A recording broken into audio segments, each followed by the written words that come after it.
Namaskaram. Welcome to my channel VPK Nutrition Mind Body Healing with Pushpa. I'm Pushpa and today I'm going to be talking about the third limb of yoga, asanas. Now everybody knows about asanas and yoga postures, but I will be talking more about the therapeutic benefits of asana and how to use them in practice. Stay tuned.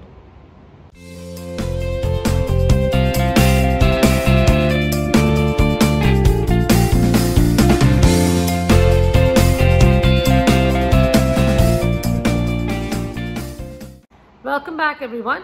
In today's episode, I'm going to be talking about the third limb of yoga, which is asanas. Now, Sage Patanjali describes asanas as sthira sukham asanam. So, asanam or posture is one which is sthira, which means steady, holding steadily, and then sukham meaning being comfortable or ease into it. So our goal in asana is always to hold the pose steadily and to have a certain comfort when you're in that position and without wavering and not feeling any discomfort or pain.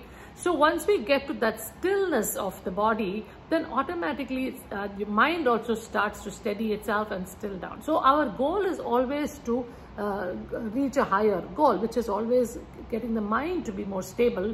And so that has to start with the physical body. When we think of asanas, again, we can classify them into three different benefits. One of them, of course, is a physical benefit, although that was not the intention of yoga.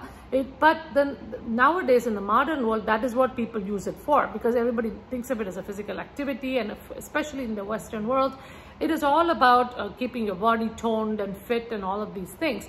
And of course, that is a side benefit of doing yoga, but that is not the main goal of yoga. Obviously, it was created for a more noble purpose, which is spirituality, transcending the body and the mind and going to a higher level of consciousness. So that is a spiritual goal. That is the second one. Now, the third thing, of course, is it is also used in Ayurveda. In fact, it goes hand in hand with Ayurveda as the physical component of Ayurveda, reaching, a way to reach the spirituality, but also heal the body in the process. So unless you really heal your body and the mind, you really cannot even think about spirituality. So in Ayurveda, we use yoga as a therapy. So all yoga asanas are not meant for everybody. So depending on your body type or the imbalances, you should be choosing some of your asanas. And that is what I'm going to be talking about using my emoji again. To talk about the Vata, Pitta and Kapha and what kind of asanas will be suitable for all of these body types as well as the imbalances. Number one, asanas for the Vata body type or Vata imbalance. So what happens when your Vata is imbalanced in the body? A person usually feels very tired, has lack of enthusiasm or energy, usually feels anxious, fearful, has a brain fog, just cannot function effectively during the day. So again, that shows a lack of prana. So what poses would help them? They require more grounding poses. Those would be like Tadasana, which is mountain pose, Virabhadrasana, warrior, a tree pose, Vrikshasana, and anything that helps them ground themselves and find a certain balance in their body and mind. So the second thing should be not to do too much vigorous asanas, but to do these things very slowly and hold them longer. Number two, asanas for the Pitta type. Now, Pitta energy is all about the heat and transformation and digestion. So when there is an imbalance of Pitta in the body, it manifests as hyperacidity, inflammation, some bowel problems, as well as anger, irritability, and critical and judgmental behavior in the mental level. So this kind of intensity can be relieved by doing certain asanas. So what asanas will be beneficial? Number one, surrendering poses. Because when the anger gets so high, it's important that we surrender our ego in order to help ourselves to kind of cool down.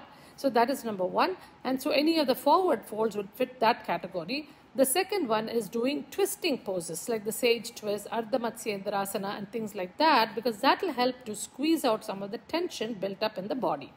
Number three, asanas for the Kapha type. Now the Kaphas actually are a combination of earth and water, which makes them very grounded, and it's also the nourishing energy in the body, which is a good thing. However, an imbalanced Kapha can manifest as inertia, sluggishness in the body, and also in the mental level could cause dullness and depression, and also attachment. So they actually need some asanas that can get them to move. What kind of asanas would benefit a kapha person? There are two types. One is chest opening poses. That could be things like Bhujangasana or back bends, also Ustarasana, which is a camel pose, and things like that, anything that opens the chest. The second kind would be doing a vinyasa flow, which is basically a combination of several asanas put together. Surya Namaskaram is one of those vinyasa flows which can be very invigorating to the body. It is also heating to the body and will help the kapha person get moving from their inertia state. So they can actually do these 11 rounds in succession if they are able to, or at least do 3 rounds on each side every morning, which will get them started for the day. Hope you enjoyed today's episode. Just to give you a recap, there are 3 benefits to yoga asanas. One is, of course, the physical benefit, which is popular in the Western world for toning and things like that, but not the initial goal of yoga. The second goal is, of course, the ultimate, reaching the highest, which is spiritual goal.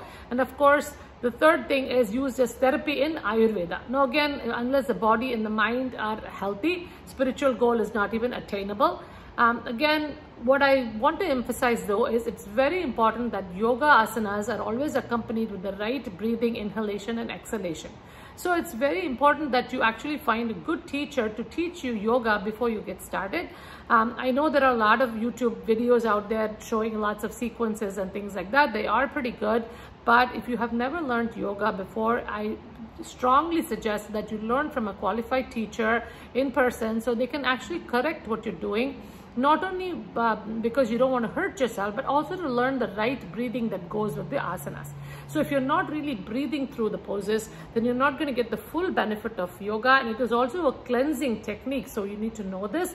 And again, of course, remember, yoga is not just about doing physical exercises. So when you're finished with yoga, you want to lay in Shavasana, that is kind of to relax your body and bring it back to the original state. Always start with some kind of a warm-up and then do the sequences and have Shavasana. And then when you wake up, you're actually supposed to feel very refreshed and energetic and not drained like you do after you do like a physical exercise or something like that. So if you are feeling drained, that means there is something off about your yoga practice. So remember all of this and see you next week. Thank you everyone for joining me. Hope you enjoyed today's episode. Please like it, subscribe and share this video with others who might be benefited. Have a wonderful week ahead and see you next week.